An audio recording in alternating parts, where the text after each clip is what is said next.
नमस्कार, मैं राहुल सर आप सभी का आपके अपने चैनल पूर्वांचल कैरियर क्लासेस के इस ऑनलाइन प्लेटफॉर्म पे बहुत बहुत स्वागत करता हूं। दोस्तों, जैसा कि आप जानते हैं कि यूपी ट्रिपल एससी पेट पीईटी यूपी ट्रिपल एससी पेट के लिए हम लोग प्रैक्टिस बैच लेकर रोज आपके सामने उपस्थित होते हैं। हमारी संस्था है, इस संस्था के अध्यापकगण जो है वो अपनी कक्षाएं रेगुलर लेके आ रहे थे।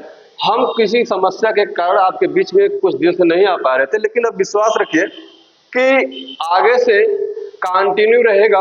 कभी कोई समस्या उस तरीके से आ गई तो भाई गैप करने पड़ता है, पारिवारिक समस्याएं हैं और भी कुछ समस्याएं आ जाती हैं, तो मान के चलिए कि अब आगे से कोई गैप नहीं होगा।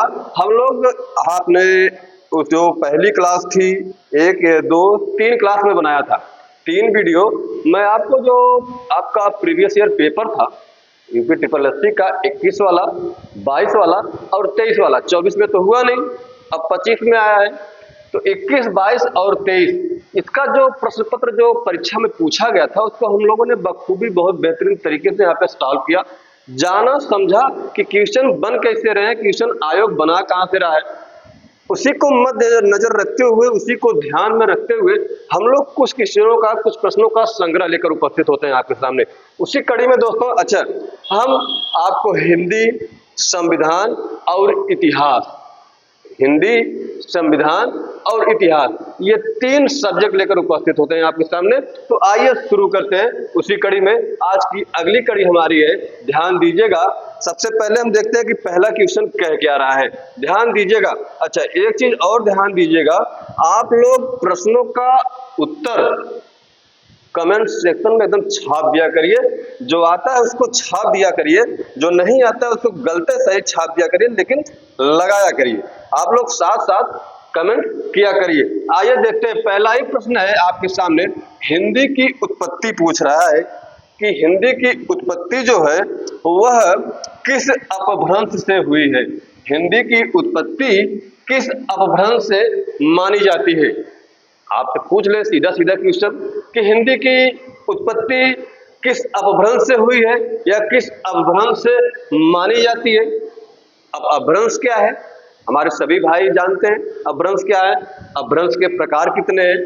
अपभ्रंश जो देखिए, हिंदी जब मैं थ्योरी पढ़ा रहा था तो पहली क्लास लेकर आया था, हिंदी भाषा का उद्भव एवं विकास, पहली क्लास में था ये। हमने वहां पे पढ़ा था, संस्कृत था, पाली था, अपभ्रंश था, क्या एक क्रम बढ़ाया था, प्राकृत के बाद अवहट या उसी को अपभ्रंश कहते हैं। अपभ्रंश से कुछ हमने 7 प्रकार बताए थे। 7 प्रकारों में पहला ही प्रकार हमने बताया था सौर सेनी अपभ्रंश। कौन सा? सौर सेनी अपभ्रंश। ये जो दोस्तों सौर सेनी अपभ्रंश है, अच्छा, अपभ्रंश कुल कितने प्रकार के बताए गए? 7 प्रकार के बताए गए। इन्हीं 7 प्रकार के अपभ्रंश में हमारी जितनी भी बोलियां हैं, जितनी भी बोलियां, कुल कितनी बोलियां हैं? कुल 18 बोलियां हैं और कुछ उपभाषाएं हैं जिनकी संख्या कुल 5 है, वो इसी में पाई जाती है, इसी 7 अपभ्रंश में।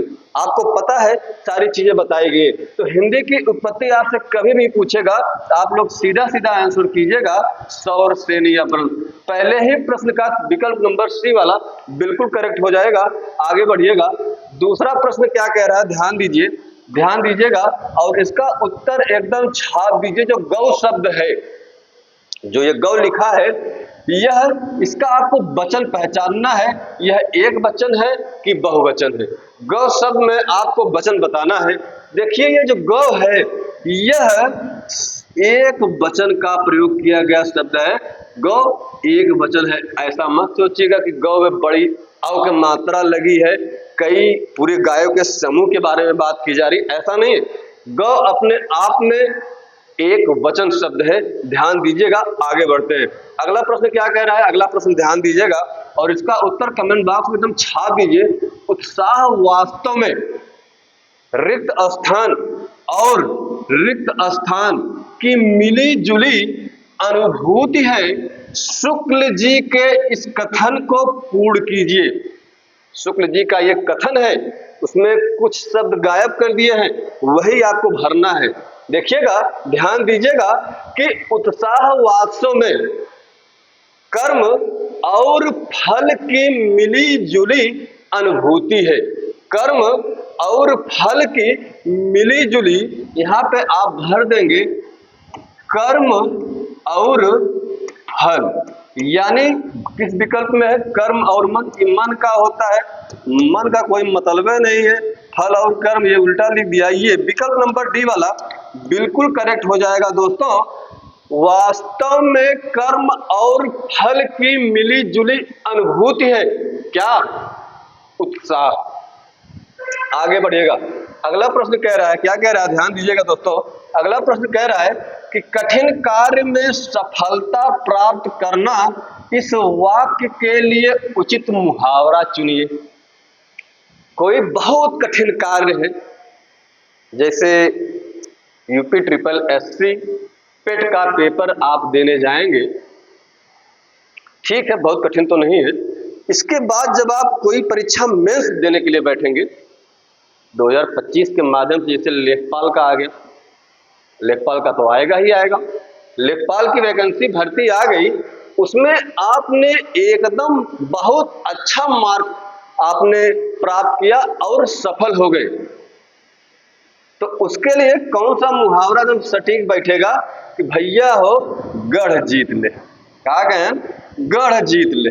ये मुहावरा बिल्कुल परफेक्ट बैठेगा। किसी बड़े से, बहुत बड़े से कार्य को सफलता पूर्वक समाप्त कर देना, या किसी बहुत बड़े कार्य में बहुत बेहतरीन तरीके से सफल हो जाना, क्या कहलाता है? गढ़ जीत लेना। यही इसका मुहावरा होगा। आगे बढ़िएगा, अगला प्रश्न क्या कह रहा है भैया? अगला प्रश्न ध्यान दीजिएगा, कवि का सही बहुवचन रूप बताइए। कवि का सही बहुवचन बताना है आपको। अच्छा, कब का स्त्रीलिंग क्या होता है यह आपको बताना है कमेंट सेक्शन में, और हिंदी में लिख के बताना है, शुद्ध वर्तनी का ध्यान रखते हुए। कवि का स्त्रीलिंग क्या होता है उसको आप हिंदी में लिखेंगे, स्त्रीलिंग को कवि के, और वर्तनी शुद्ध के साथ, वर्तनी शुद्ध होनी चाहिए, ये आपको भेजना है कमेंट में। कवि वर्ग, कविगण, कविजन या कवि वृंद।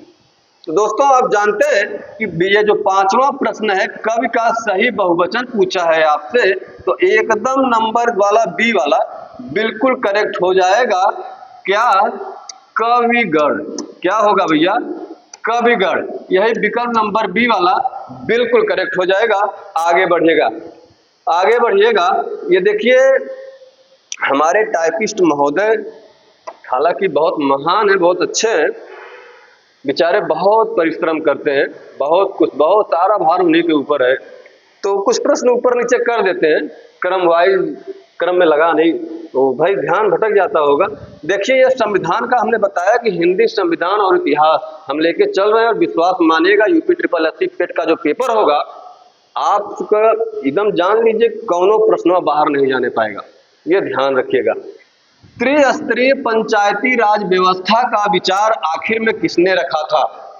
ये जो त्रिस्तरीय पंचायती राज व्यवस्था है, जिसके 3 स्तर है, एक सबसे छोटा गांव स्तर पर, दूसरा उससे बड़ा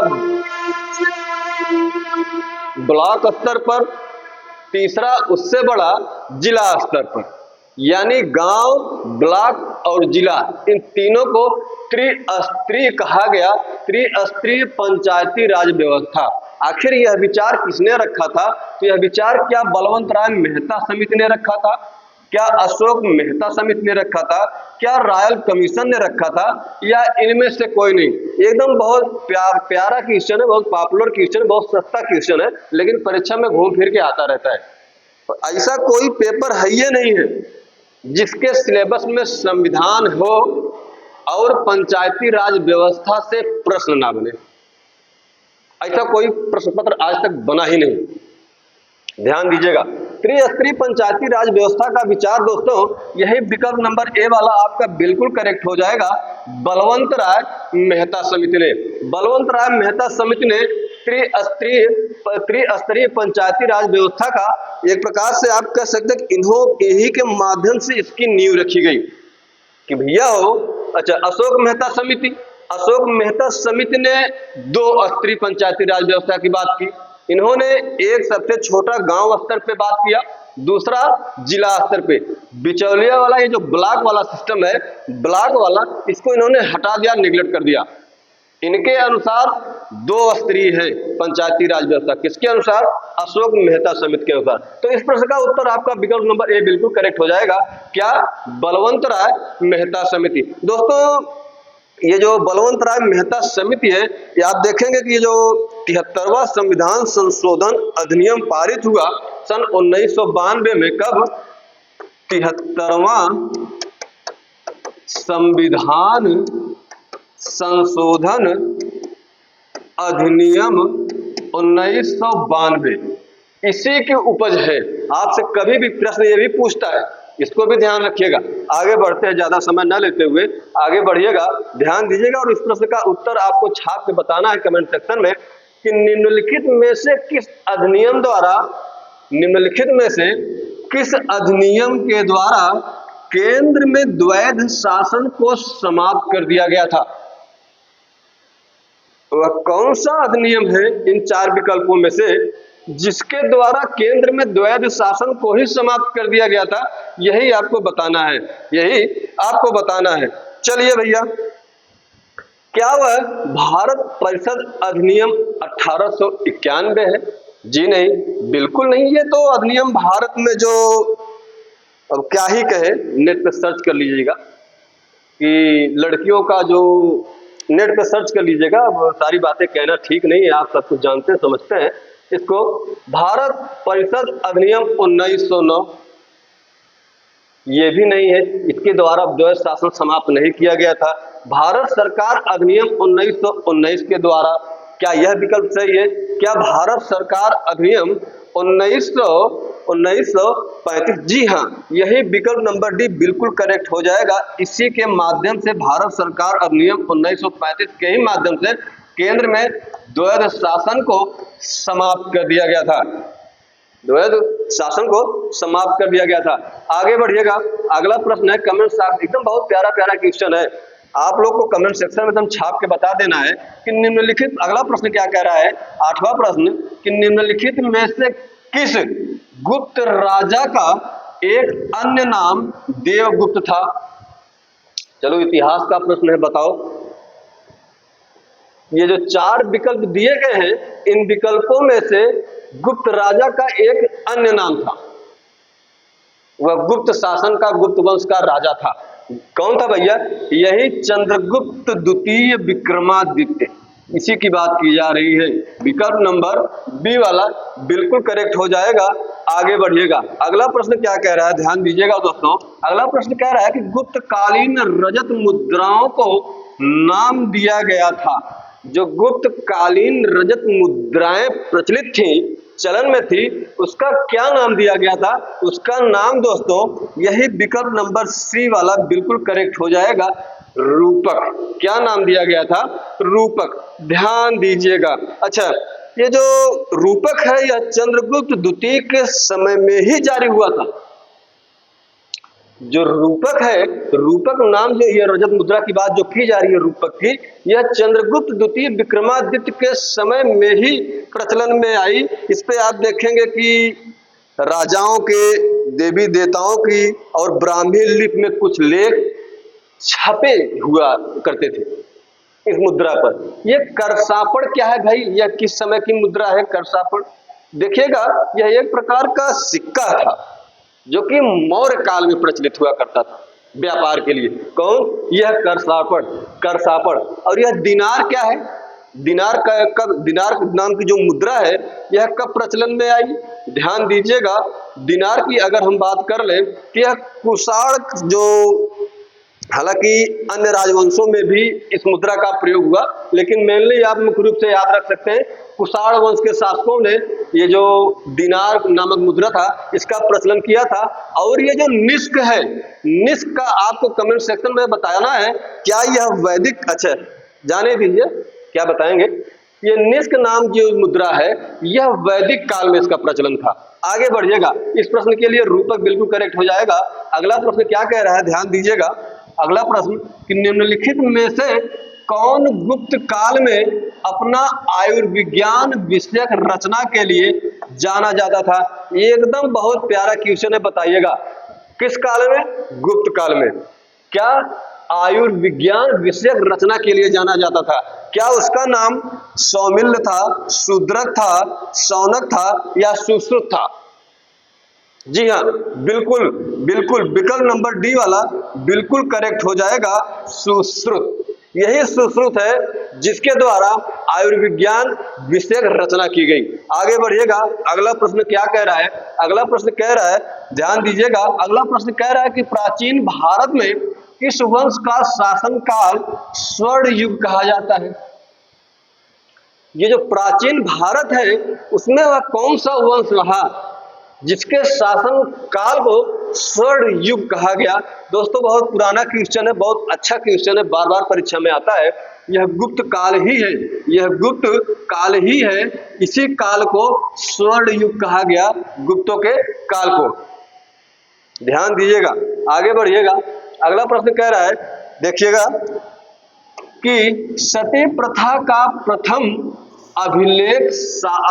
अभिलेखिक साक्ष्य प्राप्त हुआ। जो सती प्रथा थी पहले प्रचलन में, उसका प्रथम अभिलेखिक साक्ष्य प्रमाण प्राप्त हुआ कहां से? क्या एरड़ से, क्या जूनागढ़ के अभिलेख से, मंदसौर के या सांची से? बिल्कुल करेक्ट है भैया, विकल्प नंबर ए वाला, एरड़ के अभिलेख से। ये जो सती प्रथा का प्रमाण हमें मिलता है सर्वप्रथम अभिलेखिक रूप से, वह कौन सा है? वही एरड़ है। ध्यान रखिएगा, आगे बढ़ते हैं, बहुत पॉपुलर क्वेश्चन है, ध्यान रखिएगा, भूलना नहीं चाहिए। आगे बढ़िएगा, आगे बढ़िएगा, अगला क्वेश्चन क्या है भैया कि निम्नलिखित में से कौन से मौलिक कर्तव्य हैं? आपसे मौलिक कर्तव्य पूछ लिया है कि 4 विकल्प दिया है और उन चारों विकल्पों में से आपसे पूछ लिया है कि इसमें से कौन सा मौलिक कर्तव्य है। पहले ऑप्शन में है कि ये सभी, दूसरा है सार्वजनिक संपत्ति की सुरक्षा करना, जो सार्वजनिक संपत्ति है उसकी सुरक्षा करना, ये तो भाई सही बात है, ये मौलिक कर्तव्य है हमारा। वैज्ञानिक दृष्टिकोण और मानववाद विकसित करना, यह भी बिल्कुल सही बात है, यह भी हमारा मौलिक कर्तव्य है। भारत की संप्रभुता, अखंडता और एकता की रक्षा करना, यानी सब के सब ये जो तीनों विकल्प में दिए गए हैं, बहुत परफेक्ट चीज दिए गए हैं, ये सभी के सभी हमारे मौलिक कर्तव्य के अंतर्गत आते हैं। संप्रभुता क्या होती है? अखंडता क्या होती है? गणराज्य क्या होता है? गणतंत्र क्या होता है? लोकतंत्र क्या होता है? ये सारी चीजें हम लोग थ्योरी वाले क्लास में पढ़ चुके हैं। आगे बढ़िएगा, तो इस प्रश्न का उत्तर दोस्तों हो जाएगा ये सभी, यानी ये कुछ सभी के सभी क्या है? हमारे मौलिक कर्तव्य है। आगे बढ़िएगा, आगे बढ़िएगा, कह रहा कि अनुच्छेद 245 जो है इसके अनुसार संसद का क्या कार्य है? अनुच्छेद 245 के अनुसार संसद का क्या कार्य है? क्या सरकार की आलोचना करना? ऐसा तो नहीं है। क्या शासन करना? ऐसा भी नहीं है अनुच्छेद 245 के अनुसार। कानून बनाना? जी हाँ, अनुच्छेद 245 सीधे सीधे कहता ही है कि पूरे भारत पर या भारत के किसी व्यक्तिगत किसी भूभाग पर स्थिति परिस्थिति अनुसार कोई नियम, कोई कानून बनाना हो तो उसके लिए हमें किस अनुच्छेद का सहारा लेना होगा? अनुच्छेद 245 का। अनुच्छेद 245 के अंतर्गत कानून बनाना, यानी संसद के द्वारा विधि बनाना, कानून बनाना, यही अनुच्छेद 245 कहता है। आगे बढ़िएगा, बहुत प्यारा क्वेश्चन है, ध्यान दीजिएगा, बहुत प्यारा क्वेश्चन है। आगे बढ़िएगा, अगला प्रश्न क्या कह रहा है? अगला प्रश्न कह रहा है कि भारत के संविधान में निम्नलिखित में से कौन सा मौलिक अधिकार बलात् श्रम के निषेध पर बल देता है? बहुत ही प्यारा क्वेश्चन है, क्लास को पूरा देखिएगा, एक एक प्रश्न बहुत लाजवाब है, बहुत प्यारा क्वेश्चन है। आप लोग को एकदम कमेंट सेक्शन में छाप के बता देना है भैया कि ये पहला जो 15वां क्वेश्चन है कि भारत के संविधान में निम्नलिखित में से कौन सा मौलिक अधिकार बलात् श्रम के निषेध पर बल देता है? क्या संवैधानिक उपचारों का अधिकार है? क्या शोषण के, जी हाँ यही है, शोषण के विरुद्ध अधिकार, विकल्प नंबर बी वाला ही बिल्कुल सही आंसर जो रहता है, एकदम गला फाड़ फाड़ के चिल्लाता है मैं ही हूँ, हम ही है जो नहीं सही है, मैं ही है। हम ना मिश्रण बात करते हैं, आगे बढ़ा। तो जो बलाश्रम का निषेध पर बल देता है, यही भैया शोषण के विरुद्ध का अधिकार। ध्यान दीजिएगा, विकल्प नंबर सी बिल्कुल करेक्ट हो जाएगा। आगे बढ़िएगा, अगला प्रश्न कह रहा है कि ये जो गद्यांश है, आप जानते हैं कि गद्यांश पूछे जाते हैं, उससे 5-5 प्रश्न आपके आते हैं। हमारे टाइपिस्ट महोदय, मैं जब इसको चेक कर रहा था, उसमें कुछ चीजें छोड़ दी, एक तो इस गद्यांश में 2 क्वेश्चन छोड़ दिए, एक पूरा का पूरा गद्यांश से छोड़ दिए, आगे से नहीं होगा, इतना ही आप पढ़िए। चलिए, दिया है कि विज्ञापन आज के औद्योगिक युग में बहुत महत्व रखते हैं। व्यापारी के नजरिए से भी, आम जनता के दृष्टिकोण से भी, यानी जो विज्ञापन है आज के औद्योगिक युग में बहुत महत्व रखते हैं, चाहे वह व्यापारी के नजरिए से या आम जनता के दृष्टिकोण से।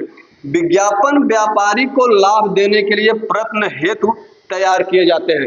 विज्ञापन क्यों तैयार किए जाते हैं? व्यापारी को लाभ देने के लिए, जबकि विज्ञापनों पर होने वाला संपूर्ण खर्च उपभोक्ताओं पर ही परोक्ष रूप से पड़ता है, इनडायरेक्ट रूप से उपभोक्ताओं पर ही उसका खर्च पड़ता है।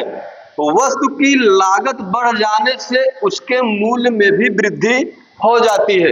ये आपका गद्यांश है, इससे संबंधित कुछ प्रश्न है, आपको उनका उत्तर देना है। तो पहला प्रश्न क्या कह रहा है, ध्यान दीजिएगा कि किसके द्वारा उपभोक्ताओं का परोक्ष रूप से शोषण किया जा रहा है। आपने ध्यान से पढ़ा होगा तो आपको समझ में आ गई होगी बात, विज्ञापन के द्वारा। किसके द्वारा? हालांकि विज्ञापन के द्वारा व्यापारियों को क्यों लाभ हो रहा है, लेकिन उपभोक्ताओं पर तो इसके खर्च का बल पड़ रहा है ना, परोक्ष रूप से, इनडायरेक्ट रूप से। भाई गद्यांश आपने पढ़ा होगा ध्यान से, तो इसका विकल्प नंबर ए बिल्कुल करेक्ट हो जाएगा। आगे बढ़िएगा, अगला प्रश्न क्या कह रहा है? अगला प्रश्न कह रहा है कि भैया हो कि क्या कह रहा है भैया, विज्ञापन किसके लिए, क्या कह रहा है, विज्ञापन किसके लिए लाभदायक है गद्यांश के अनुसार। हमने अभी भी पढ़ा गद्यांश कि विज्ञापन से परोक्ष रूप से, विज्ञापन का जो खर्चा है, उसमें जो खर्च आ रहा है विज्ञापन का, उसका खर्च कहीं ना कहीं परोक्ष रूप से, इनडायरेक्ट रूप से कहीं ना कहीं उपभोक्ताओं को वहन करना पड़ रहा है, लेकिन फायदा व्यापारियों का हो रहा है। हमने पढ़ा था ना अभी। चलिए, तो पूछ रहा कि किसके लिए लाभदायक है विज्ञापन, तो सीधा सीधा विकल्प नंबर बी बिल्कुल करेक्ट हो जाएगा, गद्यांश के अनुसार व्यापारियों का। क्या भैया? व्यापारियों का। अगला प्रश्न क्या कह रहा है, ध्यान दीजिएगा, अगला प्रश्न कह रहा है, उसी पे आधारित है कि आज के औद्योगिक युग में किसका महत्व बढ़ता जा रहा है। भैया जो दिखता है वही बिकता है, यह भी सत्य है। बहुत हाव भाव, बहुत कुछ आज के समाज में, आज के दौर में किसी ने कहा है कि जो दिखता है वही बिकता है। वही बात यहाँ पे हो रही है कि आज के औद्योगिक युग में किसका महत्व बढ़ता जा रहा है, तो यही विज्ञापनों के प्रचार प्रसार का। किसका? विज्ञापनों के प्रचार प्रसार का। आगे बढ़िएगा, अगला प्रश्न। अच्छा, कुछ प्रश्न छूट गए, इतना प्रश्न आपके लिए कराया गया। क्लास कैसी लगी आप लोग कमेंट सेक्शन में जरूर बताइएगा। आगे प्रश्न जब हो जाएंगे मॉडल पेपर, कुछ बेहतरीन तरीके से प्रश्नों की संख्या भी बढ़ाई जाएगी, कुछ अच्छे अच्छे प्रश्न भी और शामिल किए जाएंगे। एक एक प्रश्न आपके लिए बहुत लाभदायक सिद्ध होने वाला है दोस्तों। यूपी SSSC प्लेट की परीक्षा हो या ऑल वनडे कोई भी एग्जाम आप देने जा रहे हो, ये प्रश्न आपको घूम फिर के कहीं ना कहीं अवश्य मिलेंगे। इसलिए बात को ध्यान दीजिएगा और पूरी कक्षा को बेहतरीन से पढ़िएगा। तब तक के लिए हम विदा लेते हैं। नमस्कार, आदाब।